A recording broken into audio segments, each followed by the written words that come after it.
vous allez bien. Aujourd'hui je vous retrouve avec une nouvelle revue lecture, donc c'est la 4e si je me trompe pas que je fais sur ma chaîne. Et cette fois-ci on va pas parler d'un livre, un roman, on va parler d'une BD et c'est Lou Sonata numéro 1. Donc l'album il est comme ça, de Julien Nil. Je pense que tous les gens de ma génération connaissent Lou. Il y a eu 8 tomes avant celui-là. En fait celui-là c'est comme si c'était la 2e saison parce qu'elle a grandi, ça va changer complètement d'univers. Donc je vais vous expliquer après. Alors pour ceux qui ne connaissent pas, Lou c'est une série de BD. Donc il y a 8 tomes, le premier c'était celui-là et en fait ça raconte l'histoire d'une jeune fille au début qui est à la préadolescence. Donc le premier tome du coup de la première série c'est Journal infime, donc celui-là c'est le tout premier. On a le deuxième qui s'appelle Morte-Bouse. Donc c'est la suite. En fait il y en a 8 comme ça et on suit au fur et à mesure Lou qui évolue d'année en année en fait, qui grandit.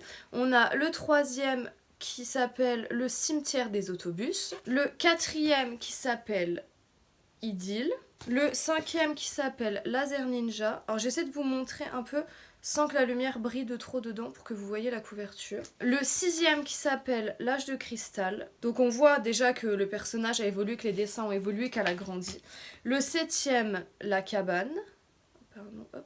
Et le 8e tome, En route vers de nouvelles aventures. Donc c'est le tome 8, il clôture en gros la première saison de Lou. Et du coup Julien Nil, il a décidé pour la suite des aventures de Lou, comme elle va changer un petit peu d'univers etc, de faire un tome complètement différent, donc qui est déjà beaucoup plus gros. Donc du coup c'est Sonata numéro 1 puisqu'il y aura la suite. Donc quand on ouvre le livre, la première page, c'est écrit premier mouvement, donc on se doute bien qu'il y aura un autre mouvement, comme en musique en fait, comme dans des symphonies, on a un premier mouvement, un deuxième, un troisième, etc. Dans ce tome-là, Lou, elle va quitter sa mère pour aller vivre en ville, seule avec son chat, donc dans son premier appartement, dans une grande ville qui s'appelle Tigre.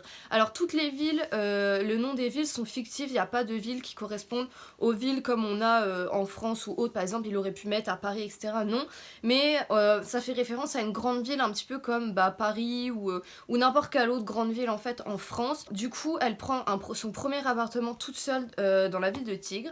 Donc pour ceux qui ont suivi les autres tomes, son petit chat qui change de nom tout le temps, l'accompagne avec elle. Donc on va voir au début son emménagement dans l'appartement, comment ça se passe, etc. Un petit peu la vie de jeune étudiante, d'adulte, de jeune adulte, etc. Quand on prend son premier appartement, les premières responsabilités, les premiers problèmes, etc. Après, elle va rentrer à l'université et en rentrant à l'université, on ne comprend pas vraiment quelle filière elle a choisi et elle-même ne comprend pas vraiment, et je pense que c'est un peu le but de cette BD et de l'histoire, c'est qu'on va pas comprendre exactement ce qu'elle fait elle, puisque elle ne le comprend pas vraiment. Elle va se questionner sur le but de sa vie et sur ce qu'elle veut faire en fait. Dans ce tome, elle a énormément gagné en maturité, c'est-à-dire que le personnage a vraiment évolué et on voit que ça devient une jeune femme indépendante, etc.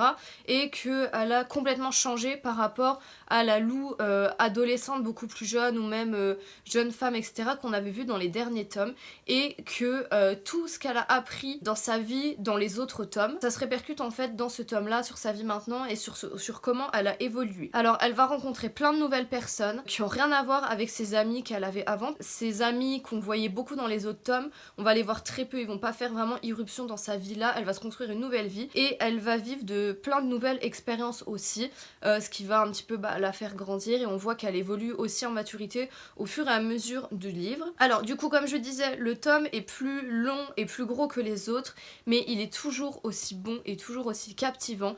Je l'ai lu quasiment d'une traite comme tous les autres tomes que j'avais lus avant, et l'histoire en fait on se met vraiment dedans et moi j'adore. Bon de toute façon j'ai toujours adoré les premiers, mais je trouve que celui-là il est vraiment bon. J'avais un petit peu peur parce que je me suis dit il change un petit peu, elle change, ça va changer de cadre, etc.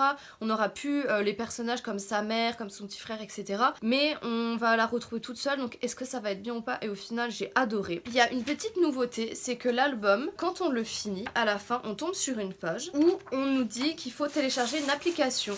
Et grâce à cette application, on scanne en fait la couverture et on pourra découvrir l'illustration en réalité augmentée. Donc c'est super sympa parce que ça, il n'y avait pas dans les autres livres.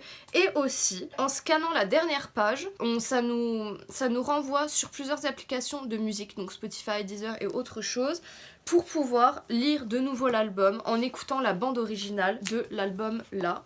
Et je trouve ça super sympa parce que du coup moi je l'ai relu en écoutant la musique en même temps. Et il y a un groupe qui a fait un album complet qui reprend chaque morceau des thématiques de parties du livre, donc c'est super cool parce que vraiment ça, enfin moi j'ai trouvé que les musiques qui ont été composées collent vraiment bien à ce qui se passe dans l'histoire.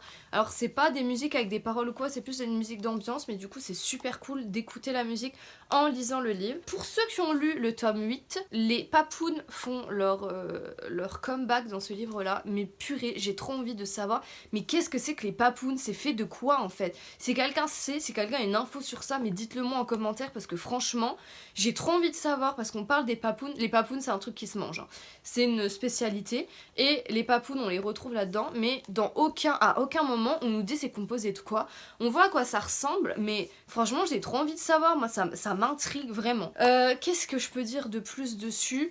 Bah les dessins forcément ils ont évolué, la manière, les couleurs, un petit peu tout a évolué, mais c'est normal, c'est comme dans tous les tomes. Le premier tome ne ressemble pas du tout au second parce que bah l'auteur il évolue en même temps que ses personnages, donc j'ai trouvé ça super bien, mais du coup j'ai vraiment adoré, j'ai hâte qu'il y ait la suite. Donc voilà, je vais conclure là-dessus parce que je pense pas avoir d'autres choses à vous dire, sinon je vais vous raconter l'histoire et je vais vous spoiler. Si la vidéo vous a plu, n'hésitez pas à la liker, à me laisser un petit commentaire pour me dire si vous avez lu la BD, ce que vous en avez pensé, si vous avez du coup envie de la lire ou pas. J'espère que je vous aurai donné envie de lire cette BD si vous ne l'avez pas encore lue ou de découvrir la série en tout cas. Et n'oubliez surtout pas de vous abonner à la chaîne et je vous dis à bientôt dans une prochaine vidéo.